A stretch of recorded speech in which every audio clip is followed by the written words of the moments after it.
First item on the agenda is the consideration of minutes for the regular meeting of December 20, 2010. Those minutes have been included with our agenda materials. Are there any changes to those minutes?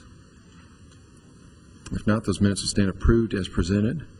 And we will now move on. We do have old business dealing with a special use permit request. This is application Z10075 by Pastor Ron Kerdolf for Christian Life Church. They are requesting a special use permit in order to expand an existing institutional group assembly use, which would be a place of worship, in a residential single-family RS-15 zone. And this is property located at 745 Cason Lane. And I guess, Mr. Blum, if you would kind of review where we are on that one for us, please. Thank you. Yes, sir. Thank you, Chairman Rogers. As you mentioned, this item is an item of old business. Came before you at last month's meeting and was deferred until this month's meeting.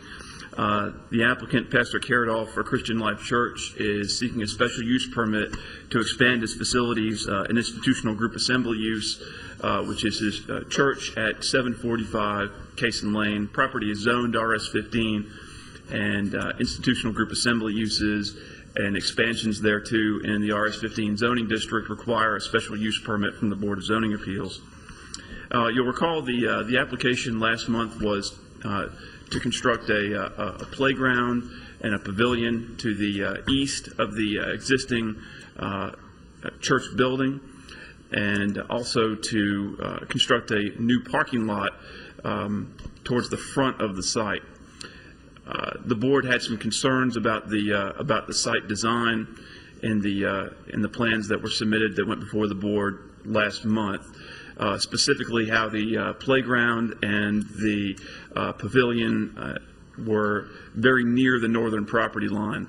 At that meeting in December, the board requested that the playground and the pavilion both have setbacks of at least 50 feet from that northern property line, and that the applicant and his design engineer go back and revisit the design of their plans and redesign the site consistent with the request of the Board of Zoning Appeals at the last meeting. Just to give you a little overview once again, here is a aerial photo of the property. As you can see, as I mentioned at the meeting in December, the church has a gravel parking lot that is currently in violation, and one of the things that they're looking to do with this plan is to remediate that violation and bear it. And with phase one, they would remove some of the gravel that has been added even farther north of the existing gravel parking lot, and that's not shown on this aerial photo, as well as barricade that gravel parking lot as well. You'll see on the plans the proposed parking area that was to be constructed in the vicinity of the playground and the pavilion was going to be located here, which would have been on the east side of the pavilion. They have revised their plan to pull the parking further away from the northern property line as well, and it would be to the south of the pavilion and the playground. And I believe they've got that labeled 114 feet from that northern property line. And as you can see on the revised plans, both the playground and the pavilion have been pulled off that northern property line by 50 feet.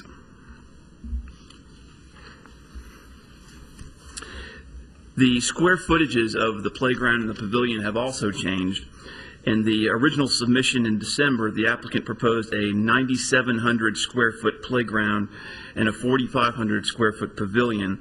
The current plan includes a 4,200 square foot playground, which is less than half of the size of the original playground, and a 6,000 square foot pavilion, which was an increase of 1,500 square feet. The applicant has revised his plans even further, that since the time these comments were written, that the proposed pavilion will be 4,800 square feet instead of 6,000 square feet. And it's also been reoriented in order to make that 50-foot setback off the northern property line. And as I mentioned in the original submission, we could pull the aerial up, or the overhead up, please. Thank you.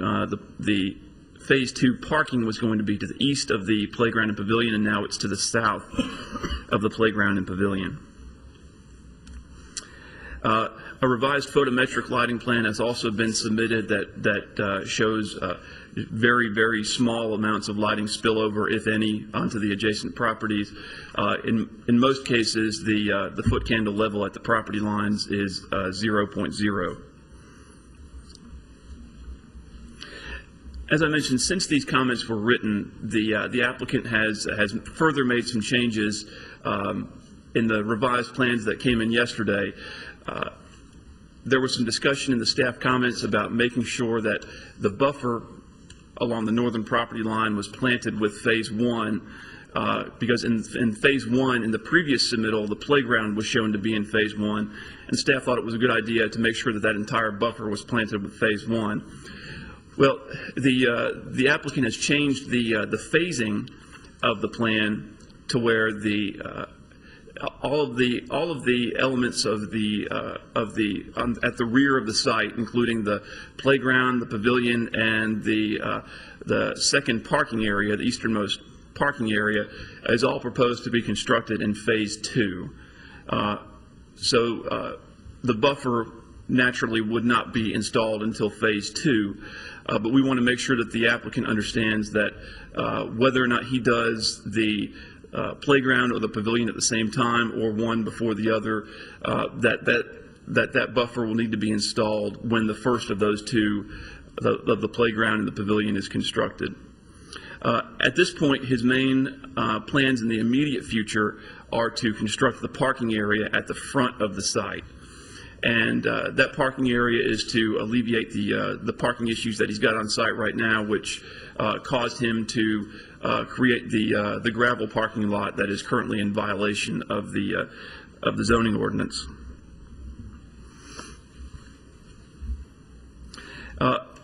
As I mentioned in my presentation at the last meeting, the applicant had submitted a pavilion, a photograph of a pavilion that was in staff's opinion, not compatible with the residential neighborhood, the residential feel of the neighborhood. It was predominantly metal sided, and so I had taken the liberty of taking some photographs of other pavilions that I thought would be more compatible with the surrounding area, and the applicant had agreed that he would have no metal siding on the proposed pavilion, and that one of the conditions that I recommended previously was that there be no metal siding on the pavilion, and that the Planning Commission, when this goes for site plan review, will have final architectural approval of the pavilion. At this point, that being a Phase 2 improvement, he knows where he wants to put it, but he has not finalized any kind of architectural plans at this point.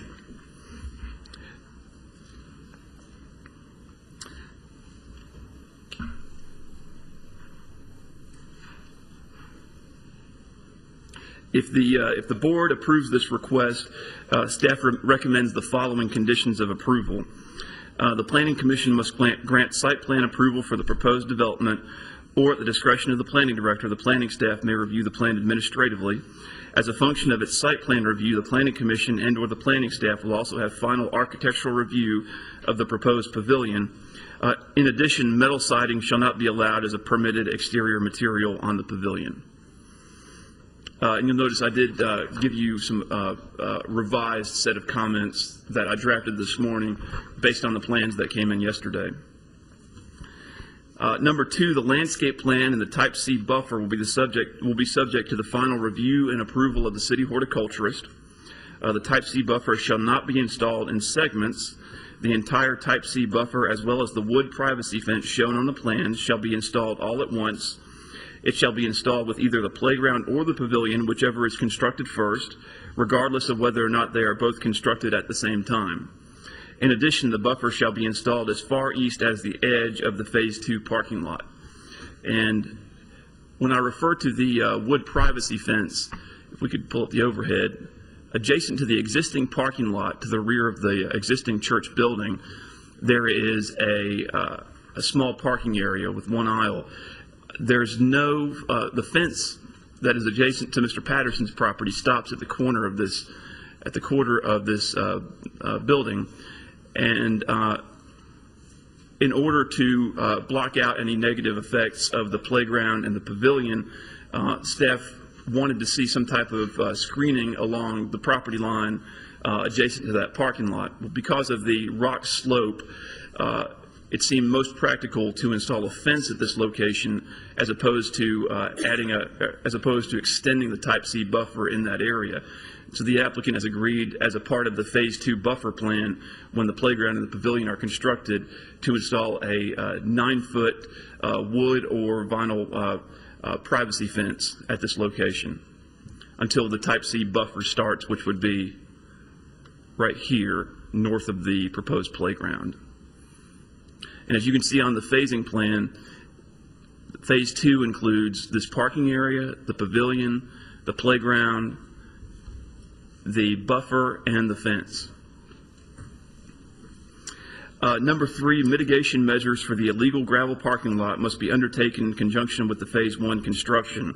These mitigation measures shall include, at a minimum, appropriate barricades, no parking signs, and the remediation of the northernmost 50 feet. One of the things I did want to correct, the label on this is a little bit misleading. The applicant intends to remediate, i.e. Seed and straw, take up the gravel and seed and straw on that northernmost 50 feet, and leave the gravel where the playground and the pavilion and the parking area will be, since there will be construction occurring on that. And I believe the applicant said he's looking at possibly 2 or 3 years down the line for that. But the appropriate barricades will be installed to keep people from abusing that as a parking area, since it doesn't meet our requirements for a hard dustless surface. And before we open the public hearing, because we did schedule a second public hearing on this matter today, I'd be happy to show any of the photographs that I showed you at the last meeting, if you would like to see them. I need to see photographs.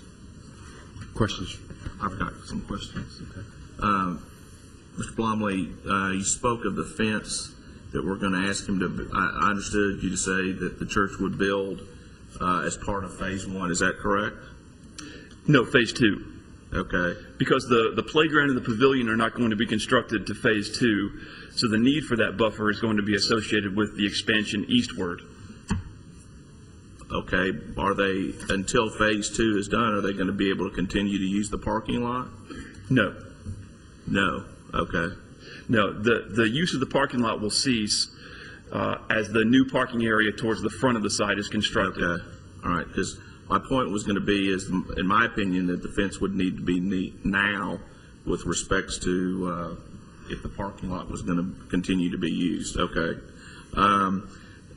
My second question, on this plan, it says that because if you look at the pictures that you took of this trash receptacle, it's just out in the middle with no barrier. So under this plan is stating under Phase 1 that the trash receptacle will be enclosed. Is that correct? That's correct. Currently, there's an enclosure for city carts, and I guess they determined that wasn't meeting their capacity needs, so they added another dumpster. Right. The dumpster is not enclosed per ordinance, and I think what he's planning on doing is replacing that wooden enclosure with a block wall and not disturbing that existing landscaping, and then putting some planters in between the block wall and the back of the church office. Okay. And then I just want to make sure I understood what you were saying with respects to not being able to use the gravel parking lot. Are we saying as part of Phase 1 that we are going to ask them to remediate the gravel area and put grass and straw on, or is that going to be part of Phase 2? The Phase 1 remediation would include removing the gravel for that northernmost 50 feet. In other words, from where the playground and the pavilion would be built in Phase 2, north to the property line. Any gravel that's beyond that 50 feet would be remediated. Because in several years there will be construction where the playground and the pavilion and the parking lot will be, doesn't make much sense to go ahead and take up that gravel now when we can just barricade it and serve the same purpose. And certainly if they had a church event, they wouldn't be prohibited from using that area. but it doesn't meet the requirements as a parking area. So as Okay. long as it's barricaded to vehicular traffic, then it would meet our requirements. All right. Last question is with respects to Phase 2 and the fence that we are suggesting, or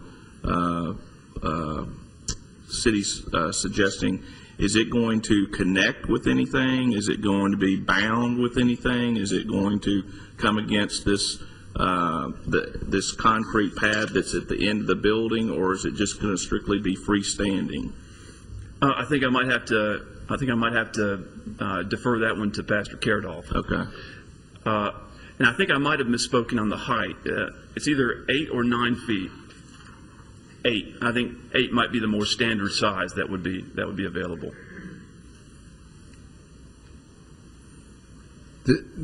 Phase 1, though, does include not just remediation of the gravel parking lot, but also installation of the Type C buffer. No, Phase 1, because the construction of the playground and the pavilion and basically everything that's going to be warranting the buffer is not being constructed at this time. The buffer would be installed with Phase 2. So in your staff comments, staff recommendations, it does say the entire Type C buffer must be installed with Phase 1, but we're going to delete that. Right. That's because in the previous iterations of the plan, they were showing the playground as a part of Phase 1. Okay. And so with the playground shown as part of Phase 1, staff felt that it was warranted for the buffer to be installed with Phase 1. But since he has changed the phase lines and the playground won't be installed until Phase 2, at this point there's really nothing going on in the back of the site to warrant the installation of the buffer at this time. Okay. Any other questions for Mr. Blomley? Thank you, Mr. Blomley. Pastor Karadolf, anything you'd like to add? All right. Then at this time, we'll go ahead and conduct a public hearing. Anyone present wishing to speak for or against the application, if you would please come forward.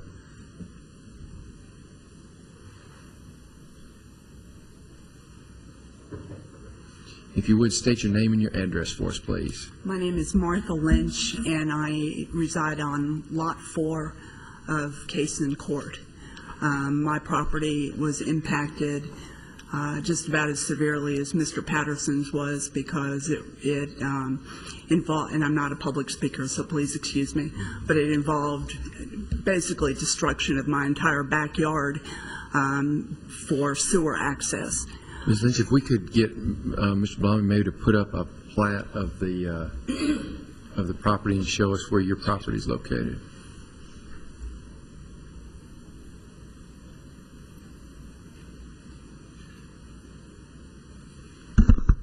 Chairman Rogers, you'll notice that there is an easement in between lots 3 and 4 to the south of the property. Ms. Lynch is on Lot 4. Okay, thank you very much. I guess I have been here for approximately 25 years and have gone before this board as well as the Area Plan Commission Board, having been a pretty good spokesperson for our neighborhood. And I have to say that I must share Mr. Patterson's disgust with the lack of oversight on the construction of this church. The construction and the tearing up of my yard commenced on June the 13th of 2005 as my husband lay dying in the master bedroom on July 4th is when he died. I keep going back to the statement from Mr. Karadolf that we want to be a blessing to the neighborhood. I don't find there's any blessing to the neighborhood with loud, unattractive music that starts every Sunday morning at 7:40 this past Sunday morning. There's music that, believe it or not, reverberates the windows in my home, that the windows shake. Something else that must be considered is we talk about the lighting and the foot candles and that there's no lighting directed onto somebody's property, and that may very well be said.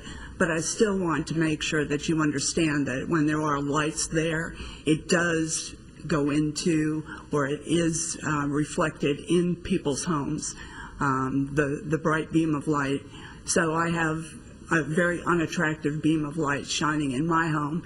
And yes, I have put up buffering material. I have experienced the cost of constructing a privacy fence along the back of my property. The church incurred no expenses except with regard to laying sod along that side. Now, from a historical perspective, I must draw to your attention my concerns with regard to drainage. And the parking lot up front could be a problem with regard to drainage. Lot 4 is the sewer access for storm sewer as well as sanitary sewer. The city has been out because the neighbor across the street had complained that the water was flowing down beside his property too strongly. Two things to keep in mind: there used to be a pond on the back side of the church property that was filled in near where the ball field is. And secondly, across the street on Cason Court, behind those homes, was a pretty good, I don't know what the word would be, drainage. There was no tile, but there was a ditch, I guess you would call it. Over 25 years, that drainage ditch has filled in. So the city's recommendation was they had somebody come out, and I think the city actually did it, extended the pipe from the street down across the street, didn't finish it to the back of that man's property, only extended that pipe partially across. I do have pictures of water runoff, because at the bottom of my driveway, it is water being removed from the church, water being removed from up at Cason Lane down, water being removed from the east side of Cason Court, and plus then my own property. And it all converges with one small pipe going under the street for the storm drainage. I think that needs to be looked at and investigate what happened to the drainage alongside the back of the property on the south side of Cason Court. Another concern I have is with regard to, again, speaking with the sewer, no explanation has ever been given to us with regard to why the sewer stopped and began on the north and the south side property boundaries of Cason Lane for that church. There is no sewage there. So where exactly is this water going to drain? One other thing I'd like is, we see how many times that the plan has changed between when I saw the zoning appeals meeting on December 20th. I wasn't able to attend, but I did see it. The parking or the playground was supposed to be a green chain link fence. I don't think that's good for the neighbors. I think that certainly this would not be a blessing to the neighborhood if it were in Breckenridge or Indian Hills or North Woods. So I am concerned about the oversight. Who is overseeing that what is being said is actually being done? Thank you. Okay, thank you, Ms. Lynch. Any questions for Ms. Lynch? All right. Anyone else wishing to speak for or against the application?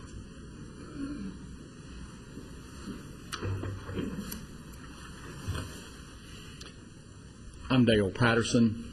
I reside at Lot 49,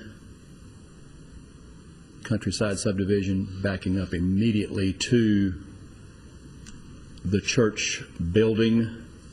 And by the way, I thank Ms. Martha Lynch for stating that so well. Thank you so much, Ms. Lynch. She spoke that very well. Our concerns.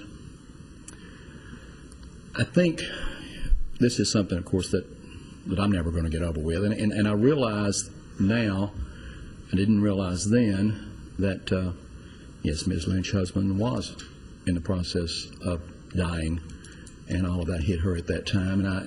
And so I forgave her for not letting me know, because I didn't know about this when it was done. But I'm also amazingly gratified that the city of Murfreesboro and its planners have decided to have a picnic pavilion that is of a superior quality than the church, since the church, all I see from my back door is metal siding. So you have made some progress there. The 50 yards off is much better. I guess I want clarification, what is going to be in the playground? Is it playground equipment? Are you planning on, in the very near future, having a daycare there? What? How often is that going to be used?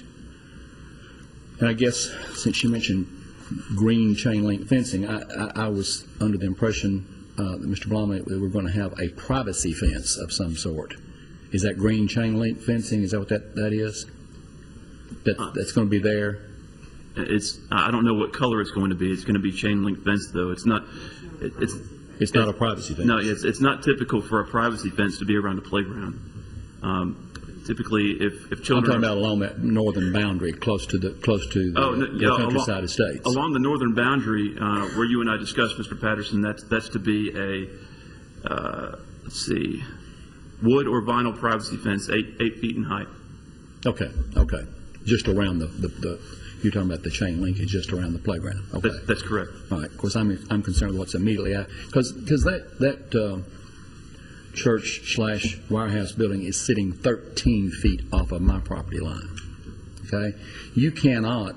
I don't know what do you categorize as type C buffer plantings? Chairman, would you like me to answer his questions now, Yeah, or would you rather me wait until he's done?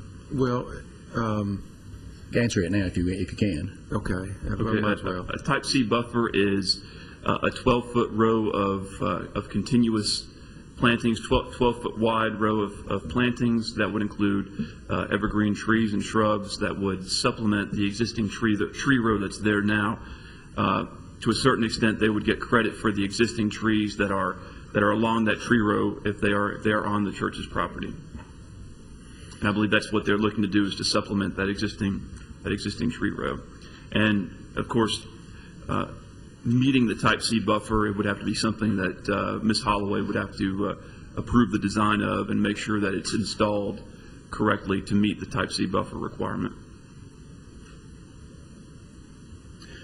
Okay. And I think the 50 yards moving back, that's okay. I think that's going to work out okay. I guess I'm still concerned a little bit as to exactly how close to the existing house is that. I'm trying to look at that. And I want to point out one thing, Mr. Patterson, is you see that you're saying 50 yards is 50 feet off the 50 property feet, boundary. 50 feet off the property. And all of that's gravel now, I'm understanding, is going to be seeded and strawed. All of it That's illegally gravelled now. all of it that is outside outside the proposed playground and picnic pavilion area. Can you answer the question about, is there immediate or soon to be plans for a daycare center there? How often will that be used? Mr. Patterson, in their application materials, they stated that they are not making a request for a daycare. They've never been approved for a daycare at this location. Pastor Karadolf may be able to, so the answer to the daycare question is no, they're not proposing one. Pastor Karadolf may be able to speak to it, to the frequency of the use of that playground and who that will be available, or who that playground will be available to. Okay, because we just continue to be, as Ms. Lynch said, concerned about noise levels. Yeah, there's some church music comes out of there, but you can imagine if it's reverberating her windows, with it being 13 feet from my property line at 7:40 on Sunday morning, might not be ready to get up yet. Okay, but we're up, and I will never get over how people could not leave the sanctity of this building and go out and check on what was going on in 2004, whenever this was built. But I just do not want anything else of that nature. I think the worst has been done. You are trying to make some corrections. You have moved it off. I'm okay with that. We've got to have the privacy fence. You cannot plant any more plantings, type C, whatever, in that space between the fence behind my house and the church, because they never see a ray of sun. Thank you. Thank you, Mr. Patterson.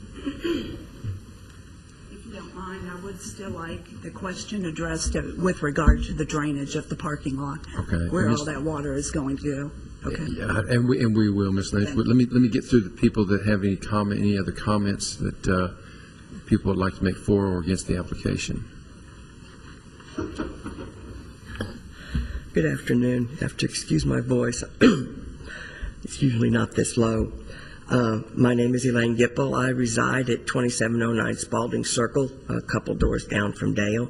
I don't remember what lot number it is because that was 32 years ago. Cason Lane was this lovely little lane with trees growing over it and a cotton field on one side. I love my house. I love my neighborhood. I love what everything has grown up around it, but this is RS-15 residential.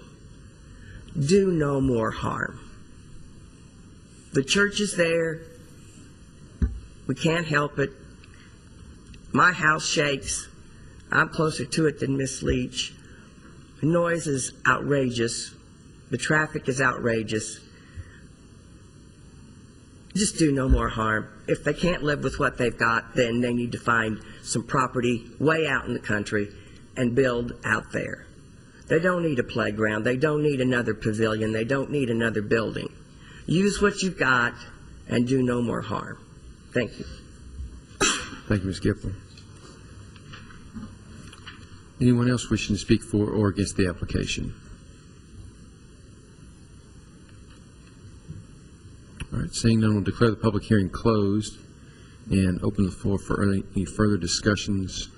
I know part of our discussion probably needs to be the drainage issue, Matthew, so if you want to go ahead and try to tackle that as best you can. I don't know if you're in a position to do that, if we need to get somebody else, but Sure. let's take up that for a second. Thank you, Chairman Rogers.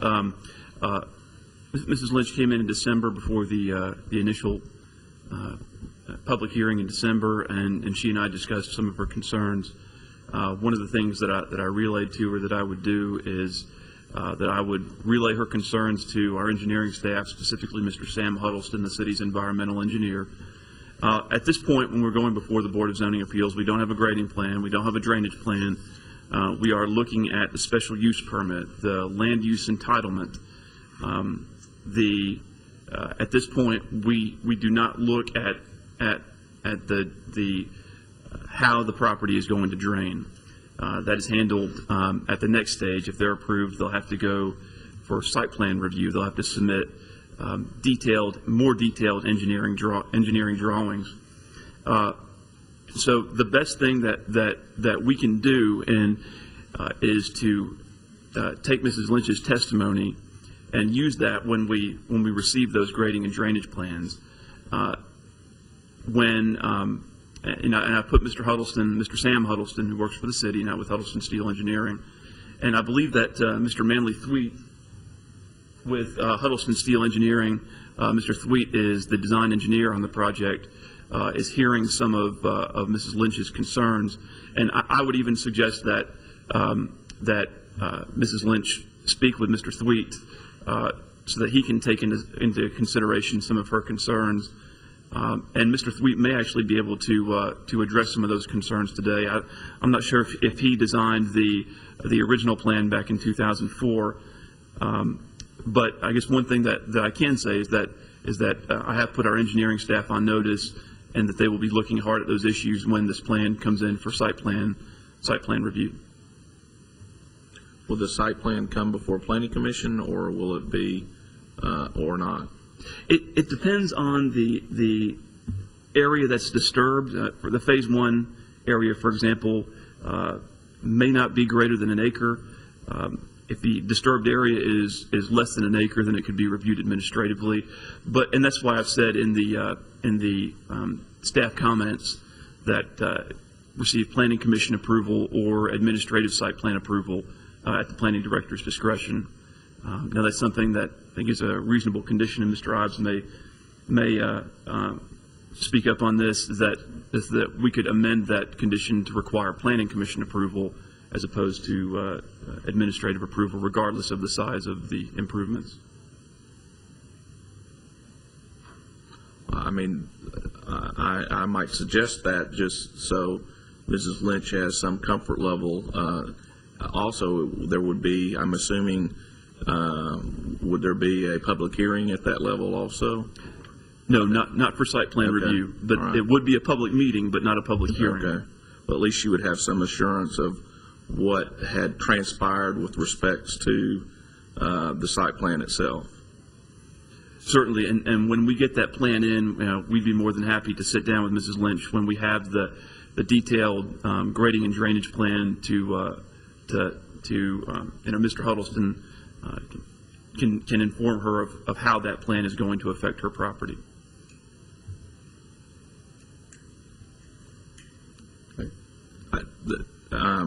My first question, I'm not sure ever got answered, so if Mr. Karadov or Pastor Karadov might come up front, I just want to know where the plans are for this ultimate privacy fence. Where is it going to, I guess, begin and end? I think you're asking me, and perhaps Mr. Bromley misunderstood. You were asking about the back asphalt parking lot. Would it be able to remain in use right now, or were you asking about the gravel parking Gravel. lot? Okay. Yeah. Well, what we intend to do is build an 8-foot fence there between the asphalt parking lot and the neighbor's yard whenever we begin to construct phase 2. And all of that privacy fence there, that 8-foot privacy fence, the type C buffer, all of that would be done at the same time then.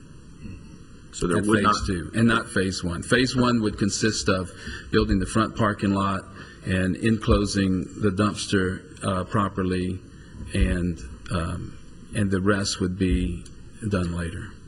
So we're, based upon this plan, we're not asking or we're not detailing a privacy fence along the existing asphalt parking lot.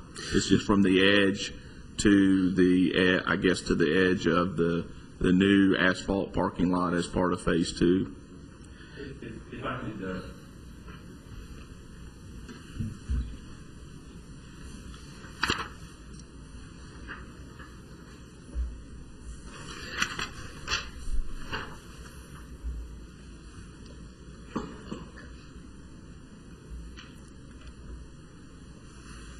I think this might be a little bit easier to show here. The existing fence stops right around here near the eastern side of the building. From that point to this point here, north of that existing parking lot, there's a pretty steep rock slope that kind of inhibits the ability to get a landscape buffer in there. So short of a landscape buffer, the best alternative would be, in staff's opinion, would be a privacy fence. And so since that slopes down, rather than putting up a 6-foot privacy fence in order to achieve a little bit more screening than a 6-foot privacy fence, they're proposing an 8-foot privacy fence from this side of the building here to the edge of the parking lot here, at which point the landscape buffer would be installed as far back as phase 2 goes. Does that clarify things, Mr. Halliburton? Yeah, but now it definitely clarifies things, but it's the exact opposite of what I thought was happening. So what we're saying is that there's a privacy fence at the existing asphalt parking lot and no fence along the area where this pavilion and playground is going to be. That's correct, because the landscape buffer can be achieved in that area. Yeah, I mean, I understand that, but.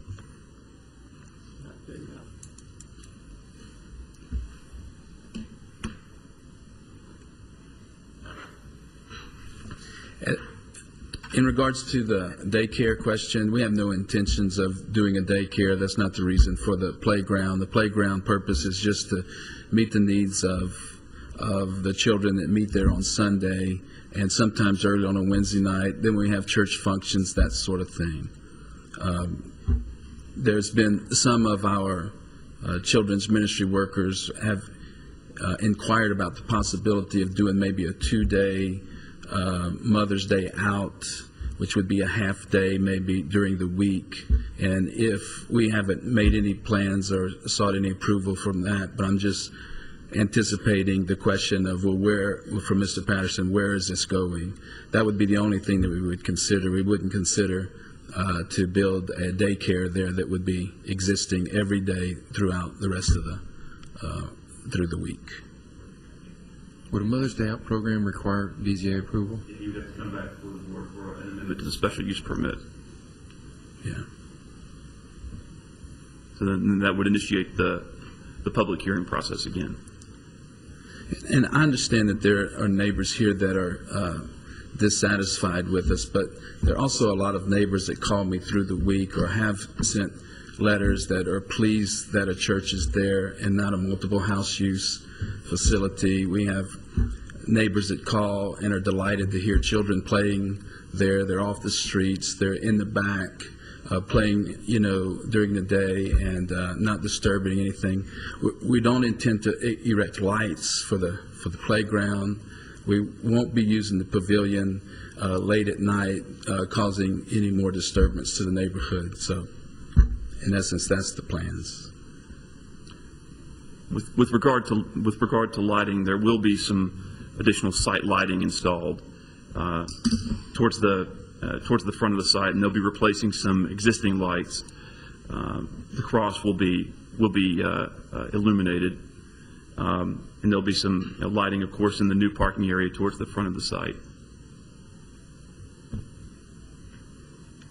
Mr. Caroff, we've heard complaints about sound band, hearing the sound coming from, I assume it's inside the building. Yeah, it's inside the building. We don't do anything outside. And,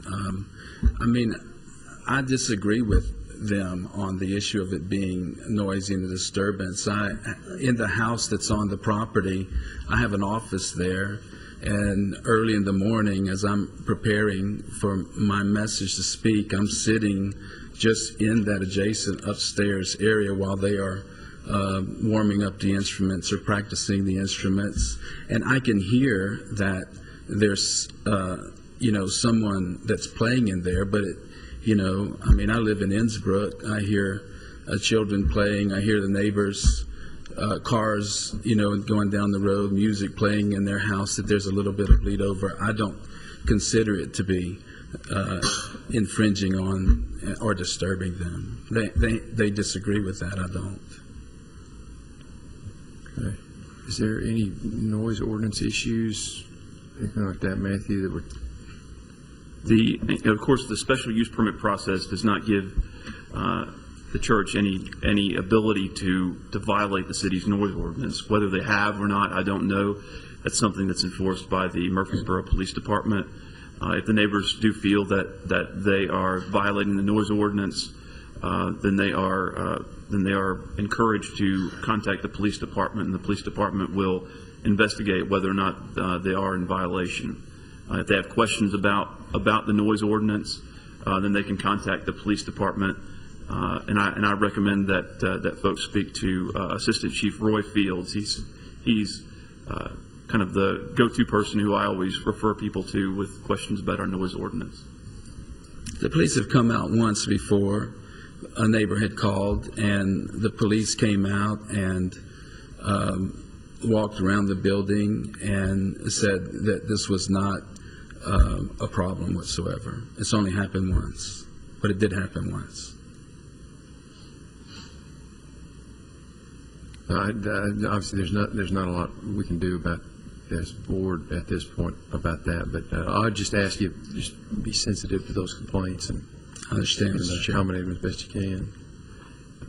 Mr. Chairman, and just being comprehensive in addressing the concerns of the neighbors, I believe Mrs. Lynch asked about oversight of the construction to make sure that it's compliant with what's being reviewed here today, and she wanted to know who would be responsible for that.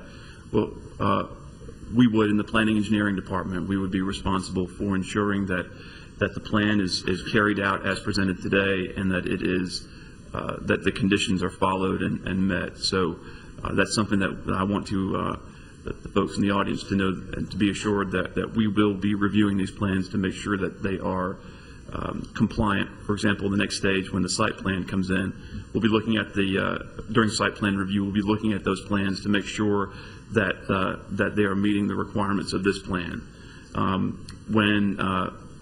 whenever the permit set of plans is submitted, we'll be making sure that set of plans is consistent with what's been approved, and then our inspectors, and whenever we have sites that need to be inspected, not only do our inspectors go out there, building inspectors, our public works inspectors, but we also have a program in place now where the planners on staff actually inspect work to make sure that it is done in compliance. And this has been going on for about 3 or 4 years now. We inspect sites to make sure that they are compliant with the zoning for the property. Okay. Any other questions for Pastor Caradolf? Thank you. Okay. Any other questions for Mr. Blum?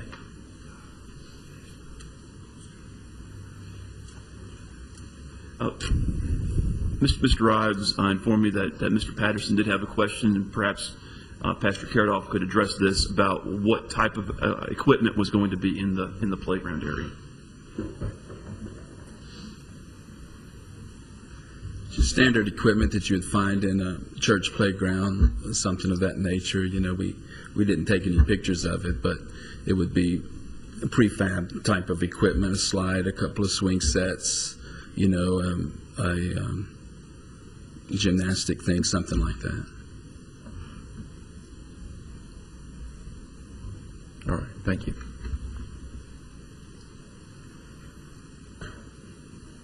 Okay, well, at this time, then, I think we're ready to, unless there are any other questions, ready to move forward on this.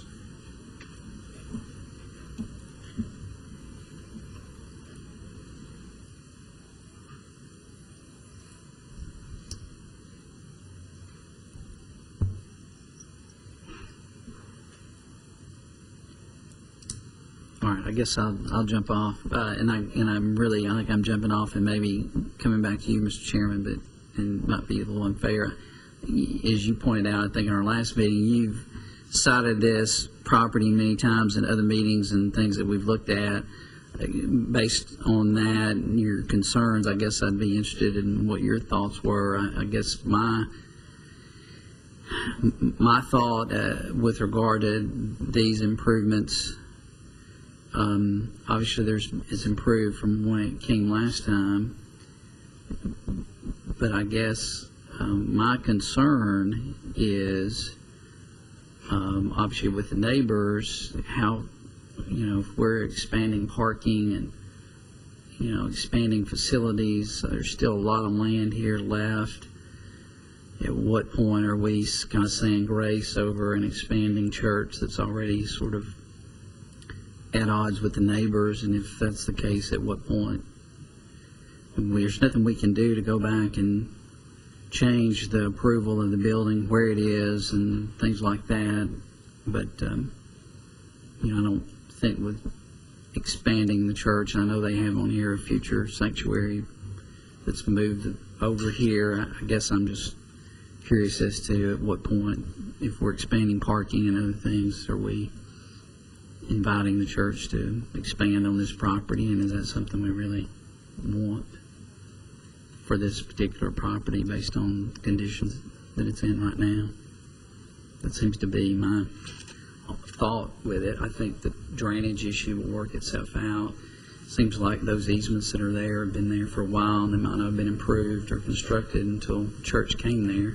Something's going to be on this property, obviously, but I guess you know, I'm conflicted. I know we can't go back and undo what has been done, but I guess that's my concern about voting for it. Is are we comfortable with expansion of this use here based on the complaints? Somebody else might see it differently. I can kind of address that a little bit, in that, you know, I'm with you. If there's one thing I wish we could do, and that is go back and revisit this from 2006 or whenever it was originally approved, because I know we would do things differently. But if I'm looking at just what's in front of me, and that is Phase 1 and Phase 2, Phase 1 being the creation of a parking lot near the front of the property there that just borders Cason Lane, enclosing the dumpster, and the creation of this proposed fenced playground and picnic pavilion in an adjoining parking lot. I'm satisfied, like you, I think the drainage is going to be, it's probably not something that we could knowledgeably address at this point. That is, though, certainly something that needs to and will be addressed down the road, and that ensure that Ms. Lynch's complaints are addressed and that no more water is put on Ms. Lynch's property or anybody else's property for that matter. You know, as it regards Phase 2, I'm satisfied. I think they heard what our concerns were from the last meeting. They've taken those into account. They pulled this off the property 50 feet. 50 feet plus a Type C buffer. It to me is I think it's going to satisfy or accommodate those concerns. Just pulling that off the property line instead of jamming everything up against the property line like has been done in the past. I want to, of all expansions, you know, this is probably one where we need to scrutinize it most closely here. And I agree with the comment that you made. You know, they're probably quickly running out of room. They have got a lot of empty space here, but I think given the current position that they occupy on the property, it may be very difficult for them to go much farther with expansion in the future. You know, they've positioned themselves so that this building is completely up against this property line, and you know, I don't see that I could. I just don't see it expanding a whole lot. But anyway, it's just in front of me for right now. I'm comfortable with what they have proposed. I do have one question to kind of follow up on Mr. Halliburton's comment. My understanding, too, was that there's going to be a wood privacy fence or vinyl privacy fence, something hopefully that's consistent with what's out there now, that would extend from the edge of the existing building all the way back to the far eastern edge of the proposed picnic pavilion. But you're saying that's not the proposal. It would be to the far eastern edge of the existing parking lot. Yeah. And is it impossible to put a privacy fence to the eastern edge of the picnic pavilion? You mentioned this rock slope, but I think that's on the building edge of it, right? The rock slope, let me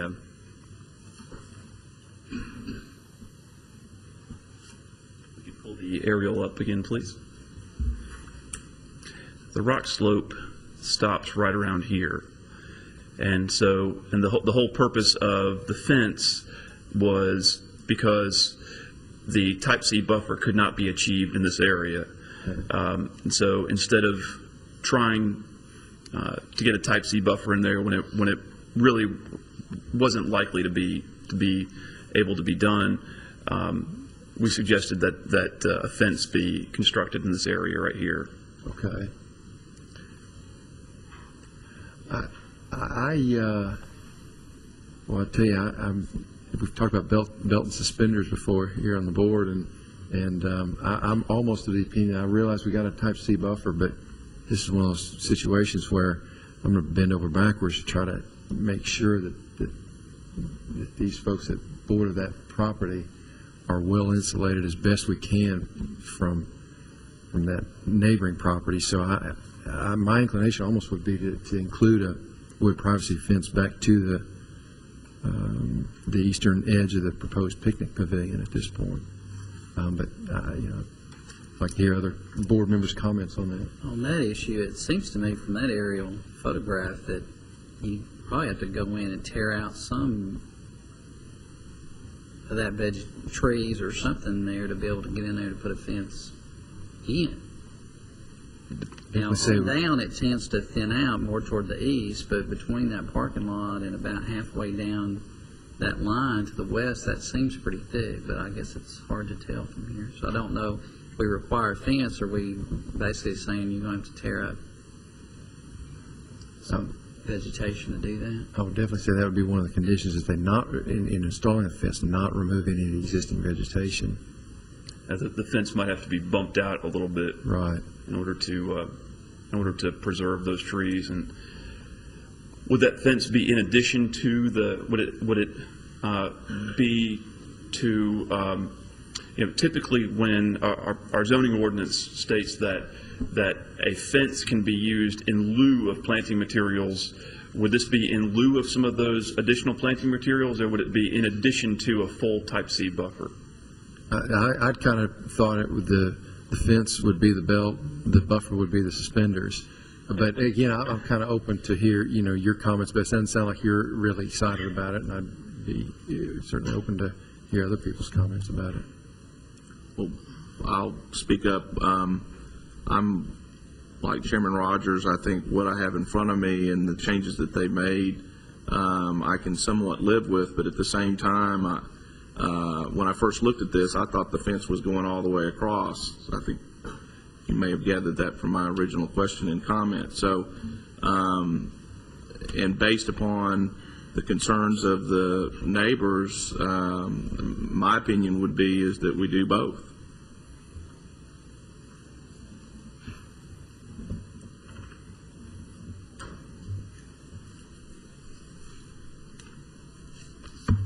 My 2 cents was a lot like Chairman Rogers, and then I was trying to look at this application, and I see, trying not to look too far, whatever future stuff might be there, to kind of take an application on its own merit. And so I'm okay with what's there. I have a hard time saying for sure I'm okay if I feel like you want to go towards the privacy fence. It could be some circumstances depending on the vegetation that buffing up the buffer to the sea, but maybe as good as a privacy fence. So I don't know the strong feeling either way. I'm okay if that's the direction you want to go with, but what may be there and getting it to sea may be just as good. But it's hard to say without looking.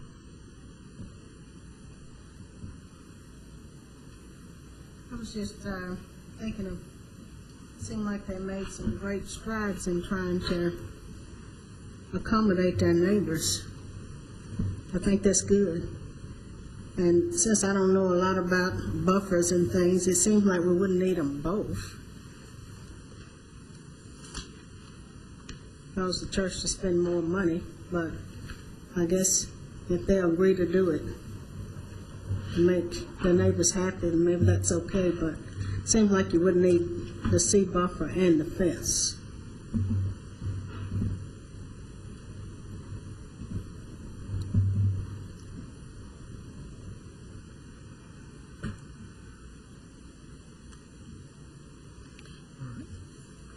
Well, let's go ahead and get a motion on the floor and have an opportunity to discuss it a little bit more.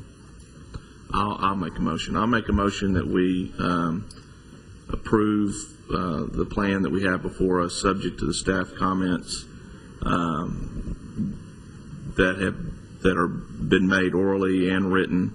But as part of my motion, I am going to include the privacy fence as well as the sea buffer. And Mr. Halliburton, would that be to the eastern edge of the, in comment number 2, I've requested that the type C buffer be stretched out about 25 or 30 feet further to the east to be in line with the edge of the proposed parking lot? Yeah. Would that fence be to that point as well? Yes. I'll second that motion. All right, we have a motion and a second. Further discussion?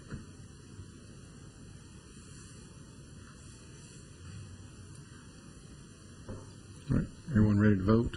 If I may just ask a question, there was discussion of whether you wanted to require this to be brought back to Planning Commission. I'm not suggesting you should, but that was discussed, and I just wanted to, if you wanted I'm not that necessarily making that part of my motion. I just would hope that staff would make sure that Mr. Sam Huddleston gets in touch with Mrs. Lynch so that she's very aware of how this will affect or non-affect her property. And would we want to include as part of the motion any requirement that no existing vegetation be removed, or is it possible that they may need to remove some of the vegetation to be replaced by something that... That's difficult to say, because once they actually get out there and and design their landscape plan, there may be some scrub brush that Yeah.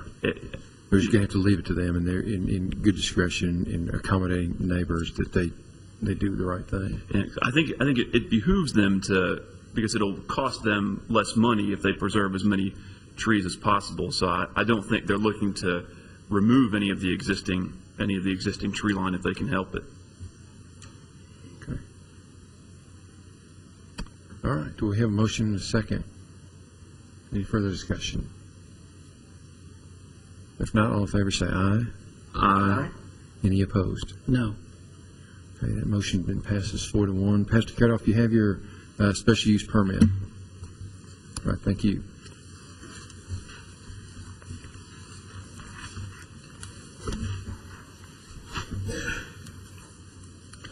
All right, we will now move to new business.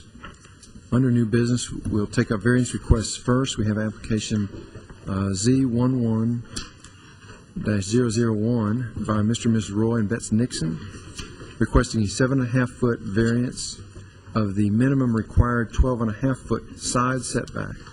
This is for principal structures located in a residential single-family RS-15 zone. Property is located at 1547 Kensington Drive.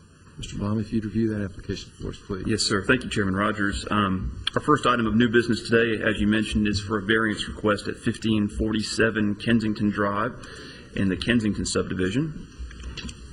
The applicants are seeking to build an addition onto their house, which would, and I'll show you an aerial photo now. So here is their property here. As you can see, they are just north of South Rutherford Boulevard. Black Fox Elementary School is just down here.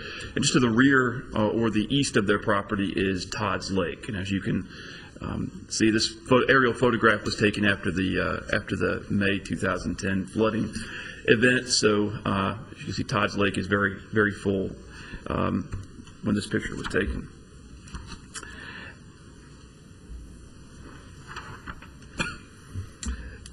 The applicants are looking to construct a building addition. It'll be a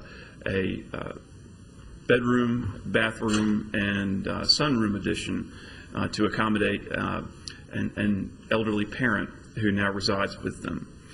It will not cross the threshold into an accessory apartment. They're not requesting the ability to have a kitchen of any sort. It will just purely be bedroom, bathroom addition with an additional sunroom as well.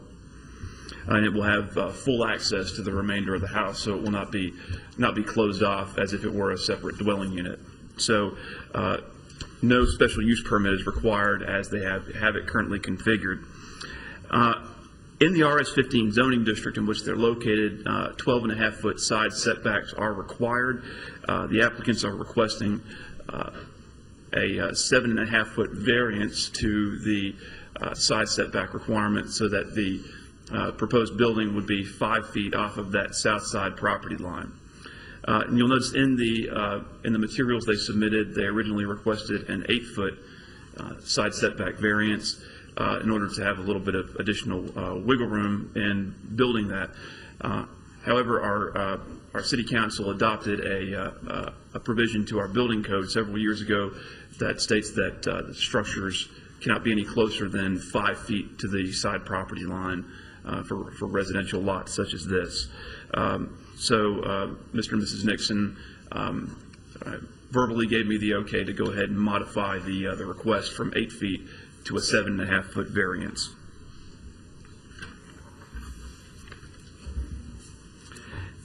As I mentioned, the addition is proposed to accommodate an elderly family member, and it will consist of a bedroom, bathroom, and sunroom. It is proposed to be located at the back of the existing driveway, which is on the south side of the house.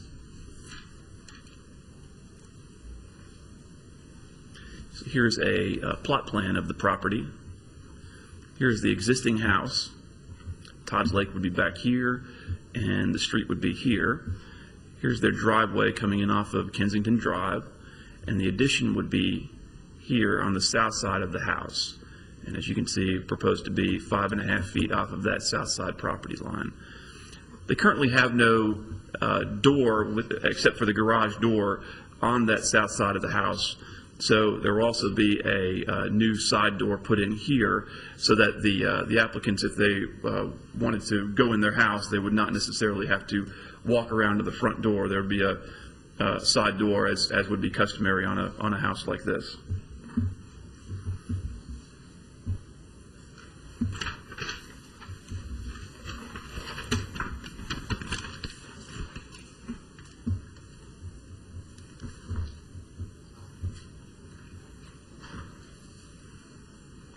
Here's the floor plan, and this is actually going to be flipped. The closet and the bathroom will actually be over on this side.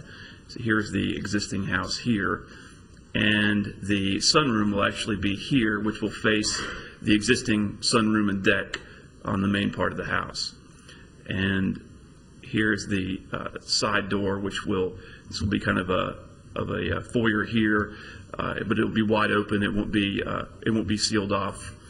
And so the applicants will actually be able to enter in if they parked in their driveway. They could enter in this side door as opposed to going to the front of the house, as I mentioned before.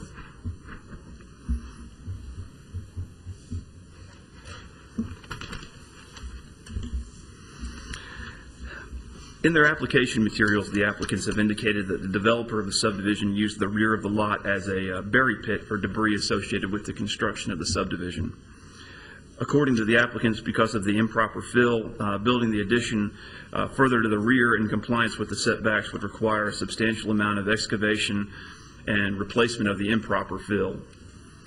In addition, because the lot slopes towards Todd's Lake at the rear of the lot, the further back the addition is constructed, the more fill would have to be brought on site to construct a pad for the building. If the board approves this application, staff recommends the following conditions. A surveyor will be required to help lay out the footing of the structure. Also, a surveyor's certification must be provided that the structure is in compliance with the actions of the BZA and all other setback requirements. Number two, because a portion of this lot is located in the floodplain, an elevation certificate must be provided for the addition, verifying that the lowest floor is at least 1 foot above the base flood elevation. Number three, the addition must be compliant with all building and codes requirements, including all those that pertain to buildings located the minimum 5 feet from the side property line. And I've got some photographs of the property to show to you. And it was bitter cold the morning I went out to take these photographs. My feet were frozen as I stomped around their yard. This is the front of the house here.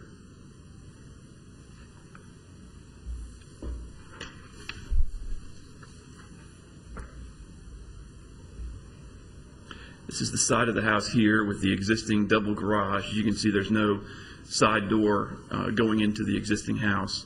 The addition will come out from this wall here at the back of the driveway.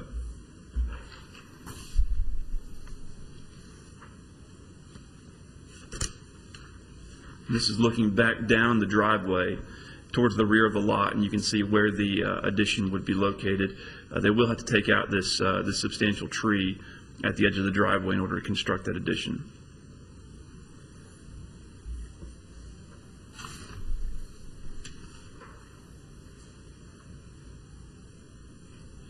I took a number of these pictures to kind of demonstrate kind of how the lot does slope back down towards Todd's Lake. This is looking from behind that big tree up towards the driveway and the house.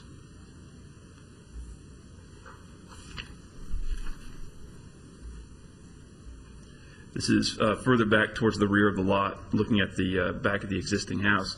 As you can imagine, my feet were pretty much frostbitten by this time.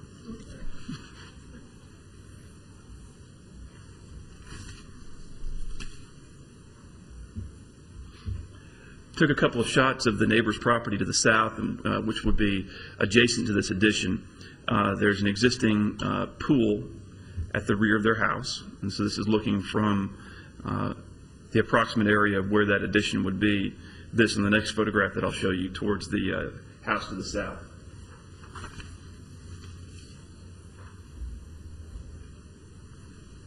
And same view, just a little bit closer to the street.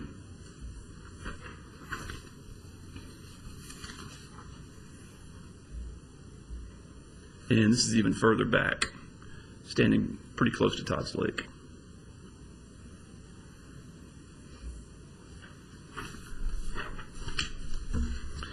And with that being said, I'll be happy to answer any questions either before or after the public hearing, and both Mr. and Mrs. Nixon are here if you have any questions for them. Thank you, Mr. Blomley. Questions for Mr. Blomley? Mr. Blomley, I'm just confused a little bit about the improvements. You showed I guess, the sketch of them.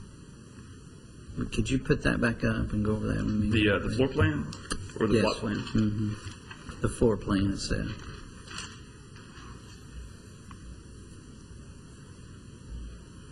You said that's flipped now?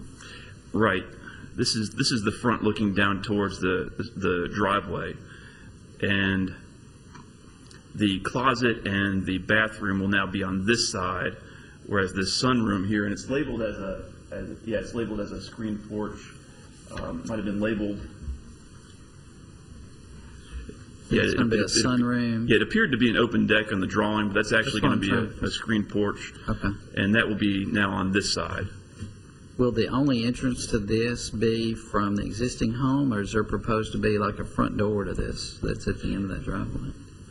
There will be this door here, which will serve both the new addition and the existing house. What's the space there in the middle of the drawing then? There's notes on your drawing, but not on mine.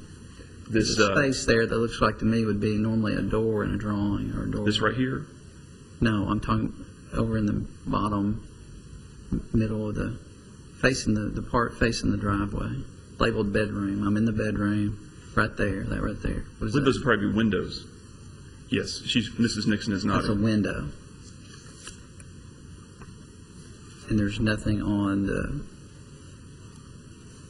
I guess that's east. No windows or anything proposed. What's the note there on the eastern part of the?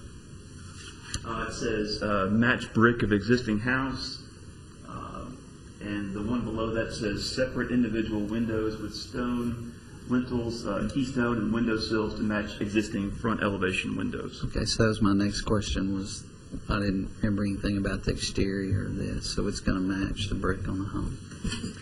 According to this, now Right. she can confirm that if you'd like. Okay.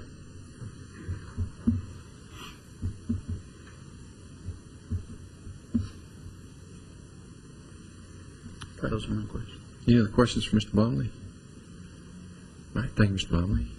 Mr. and Ms. Nixon, anything you'd like to add to the application?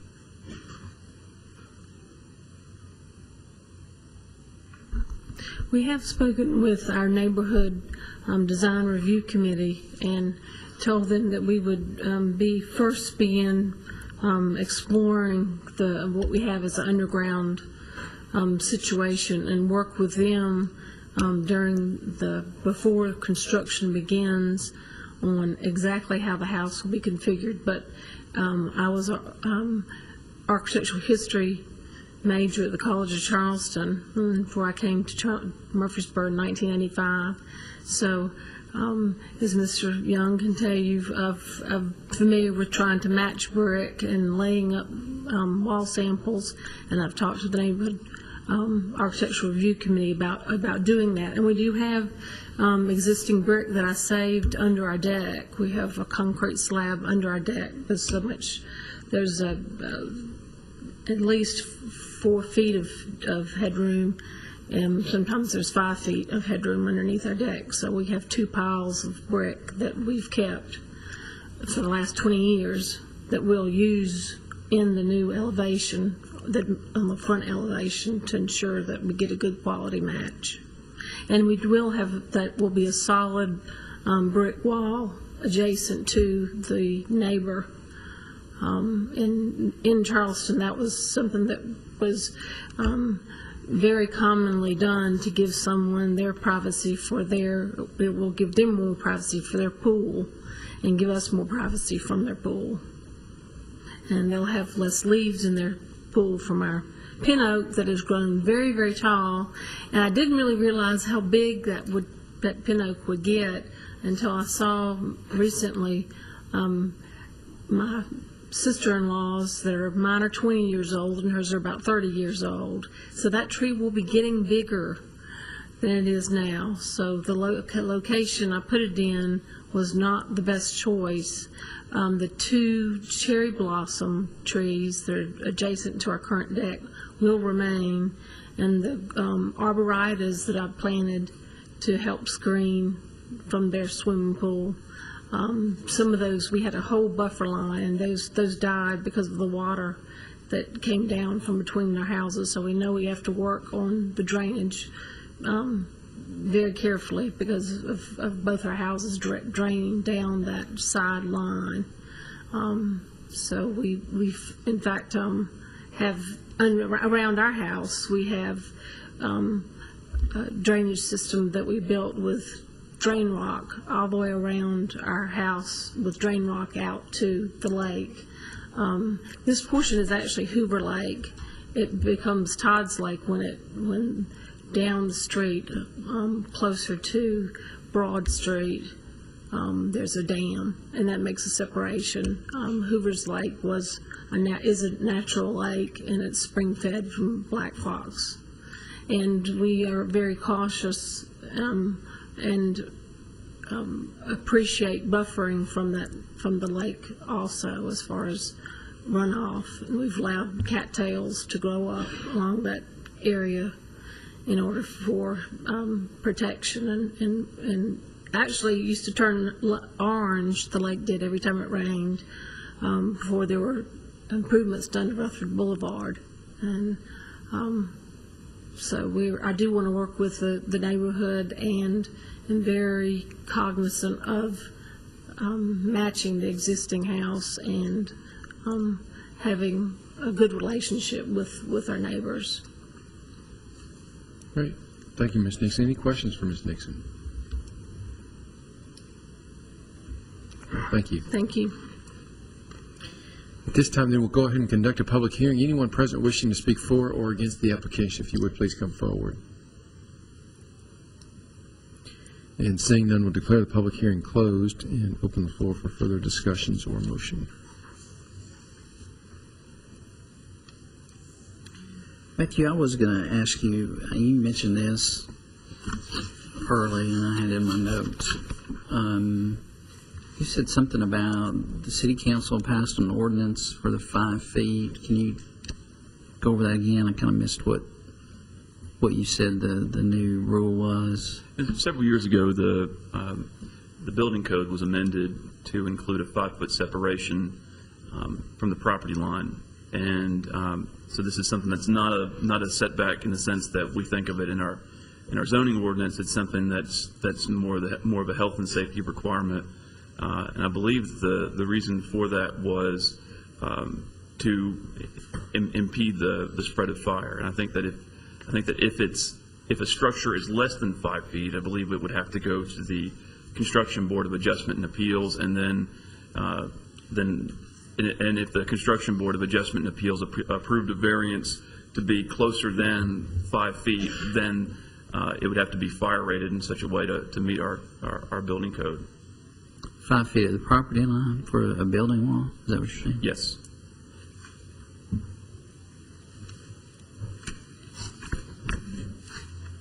And the applicants do understand that, and they're willing to meet the requirements of our building code.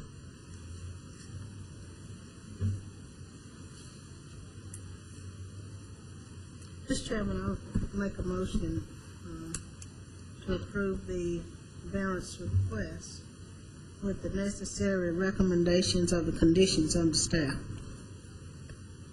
Second. We have a motion and a second. Any further discussion? If not, all in favor say aye. Aye. Any opposed?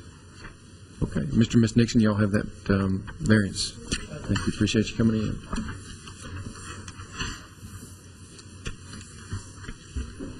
All right. We'll move on now to special use permit request. This is application Z11002 by Mr. and Ms. Danny and Lisa Davis.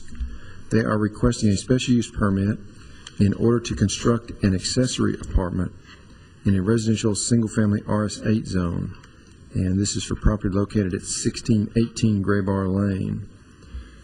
The agenda indicates the applicants are also requesting a 1.7-foot variance from the minimum required 5-foot side setback for an existing accessory structure. But Mr. Blumley, I believe that request for variance has been rescinded. That is correct. If you'll notice, each of you have this letter from the applicant, Mrs. Davis, in front of you. She has withdrawn the variance request. And just a little bit of history on that. She had a survey done, and the surveyor plotted the existing improvements as well as the proposed improvements. In looking at those existing improvements, staff noticed that the existing accessory structure was not meeting the required 5-foot side setback. It was about 3.3 feet away from the side property line. Mrs. Davis went ahead and made application for a setback variance for the building to remain in its current location. Since making that application, she changed her mind and decided to go ahead and have the structure moved to comply with that 5-foot setback requirement. And it's my understanding from the applicant's contractor that that has been done. I have not gone out and field verified that, but they did show a receipt from a contractor who moved that for them.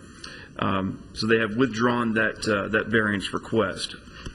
We do still, however, have the matter of the special use permit, which we will be hearing today. The property itself is at 1618 Gray Bar Lane, which is in the area of West Clark Boulevard and Kingwood Lane, just to the west of Memorial Boulevard. Just south of Peachtree Street. This lot is several lots to the south of Peachtree Street.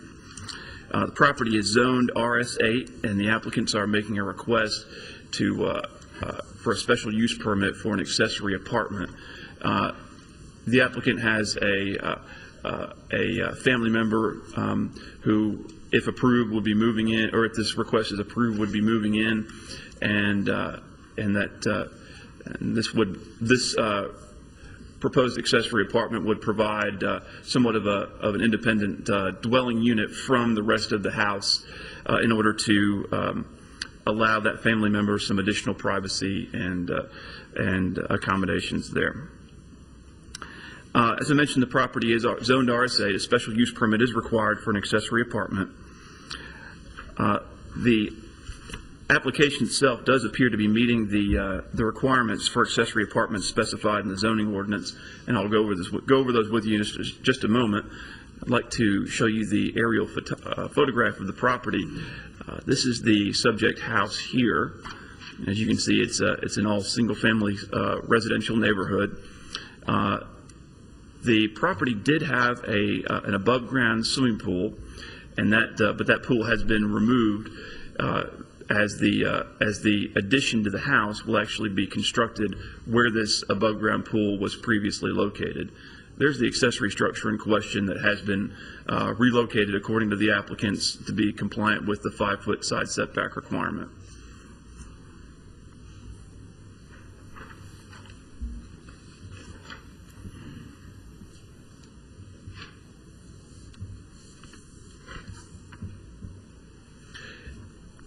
This is a survey/plot plan of the existing property, the existing improvements on the property, as well as the proposed addition. Here's the existing house, and there's an existing wood deck that's kind of left over from the kind of has the outline of the pool, but that will actually be improved to kind of form a deck in between the proposed addition here and the existing house. The addition itself would be 19 feet wide by 29 feet deep. It would be compliant with both the side and the rear setback requirements. And the applicants have actually reduced it in size to be 19 by 29, which is 551 square feet, in order to fall within the 30% maximum lot coverage, so that they did not need a variance to the 30% maximum lot coverage. So they are compliant with that, and they have reduced that square footage.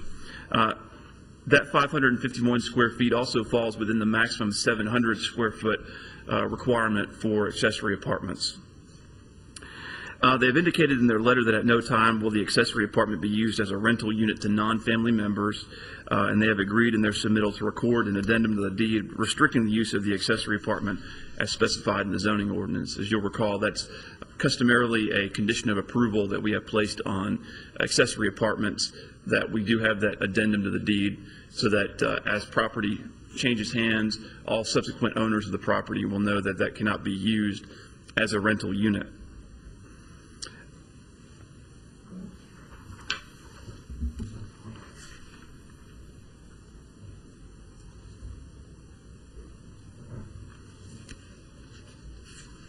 The appearance of the structure from the street will not change, as the structure will be constructed entirely to the rear of the house. The proposed kitchen, which will be here, will connect back into the existing house. So there will be a door connecting the two. So the resident of the accessory apartment will be able to exit to the outside here and back to the inside of the house here. There will be a full bathroom here and living space here.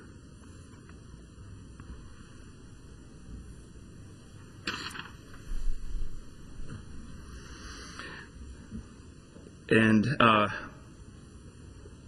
with that being said, both the special use permit, or excuse me, if the board desires to approve the special use permit, staff recommends the following condition: that a deed restriction must be recorded stating that the accessory apartment will not be used for rental purposes, and that it will comply with all of the standards specified in the zoning ordinance.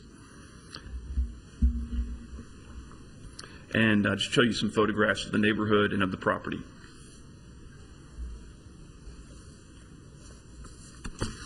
Just to kind of give you an idea of the neighborhood itself, this is the property to the south, which will be closest to the proposed accessory apartment.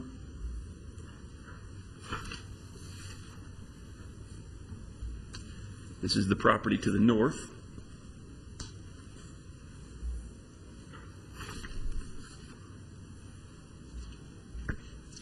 And this is looking down Gray Bar to the south.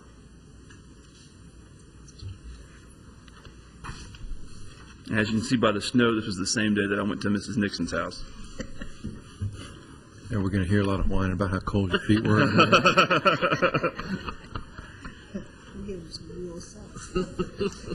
Well, I will tell you that day I was fully bundled up, and I was speaking with Mrs. Davis outside, and she was wearing a short sleeve shirt. So I would have to agree with that. This is the back of the existing house. As you can see, that the pool is no longer there, and there's kind of the outline of the decking around the pool, and that decking would be made to serve both the addition and the existing house.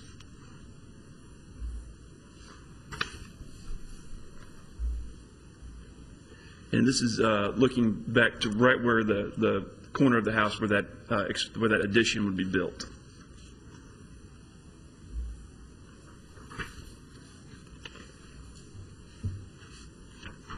And this is just kind of looking to the property to the south, kind of from the vantage point of where that addition will be located.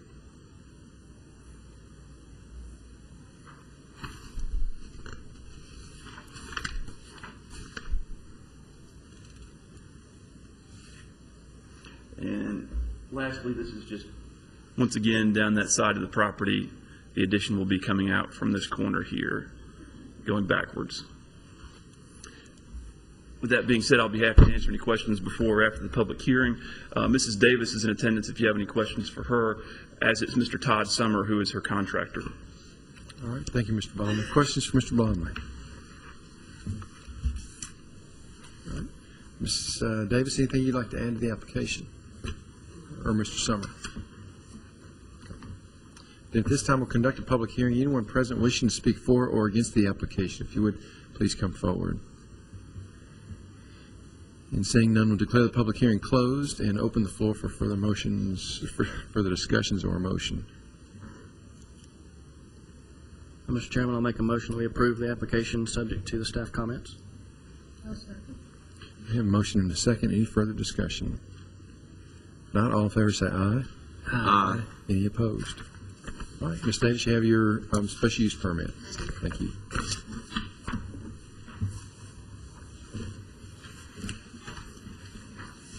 All right, so we will now consider a sign variance request. This is application S11003 by Mr. Matthew Taylor of SEC for First National Bank of McMinnville. They are requesting a variance from section 25 1/4, 24A22 of the City of Murfreesboro sign ordinance, which prohibits a sign placed in or over a public utility or drainage easement. This is for property located at 1708 Gateway Boulevard, which is lot 16 of the Parkway Office Park subdivision. Ms. Kerr, if you'd review that application for us, please. Thank you, Chairman Rogers, members of the board.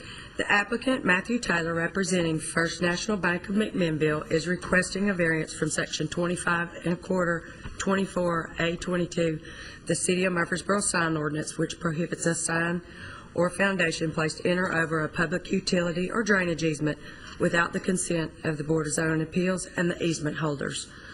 The sign location proposed at 1708 Gateway Boulevard, Lot 16 of Waterstone Development, is within a commercial highway zone and Gateway GDO 3 overlay. The applicant is requesting permission to erect one externally illuminated 14 square foot display area freestanding wall sign with an overall height of 6 feet. The sign will be located within a 10-foot gas easement, a public utility easement, a drainage easement, sanitary sewer, water, and repurified water easement. The agreement for a sign in a City of Murfreesboro easement has been signed by the Murfreesboro Water and Sewer Department, the Director of Building and Codes, and the City Engineer.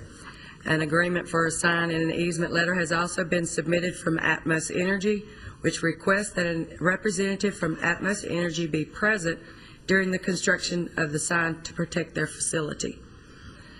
If the board does approve this request, staff recommends that any approval be subject to the following conditions.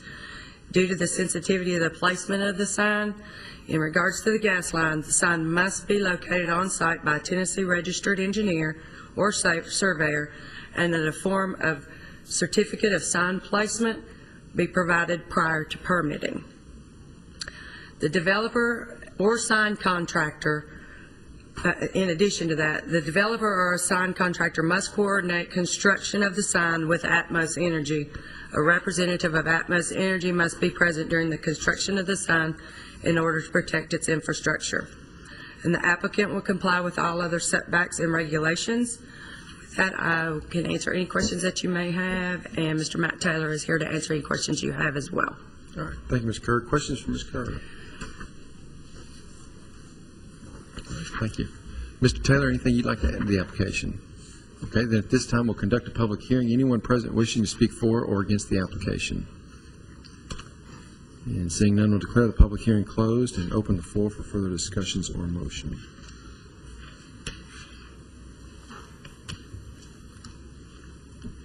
Make a motion that we approve the application subject to staff comments. Second. We have a motion and a second. Any further discussion? If not, all in favor say aye. Aye. Any opposed? All right. Mr. Taylor, you got your variance request. Thank you. All right. We'll now move on to staff reports and other business. Looks like we have before us a 2010 year-end building construction activity report. And Mr. Blum, if you'd go over that for us, please. The 2010 year-end building construction activity report is something that the planning staff and the building and code staff compile every year. Just kind of give you a snapshot of what we've been doing for the last year, as well as kind of give you a recap of what you've been doing, what the Planning Commission's been doing, the Historic Zoning Commission, and so on and so forth. I won't go over it in detail with you, but I will read the paragraph about the Board of Zoning Appeals. It says, during 2010, the Board of Zoning Appeals conducted 80 public hearings to consider 11 applications for variances of the sign ordinance, 28 applications for setback or bulk variances, 1 application for a parking variance, and 40 applications for special use permits. The board heard no request to appeal the decision of the zoning administrator or building official, and the board held 12 regular meetings and 1 special meeting during 2010. So I thought that you all might find this information interesting. Does anybody have any questions, comments about that information? We did a lot. We did. All right, good job security force, I guess. All right, well, thank you. That is good information. We'll probably take a little bit more time to look at it when we have a chance. But is there anything else then to come before the board today? I have nothing. All right, if there's no other business, then we're adjourned.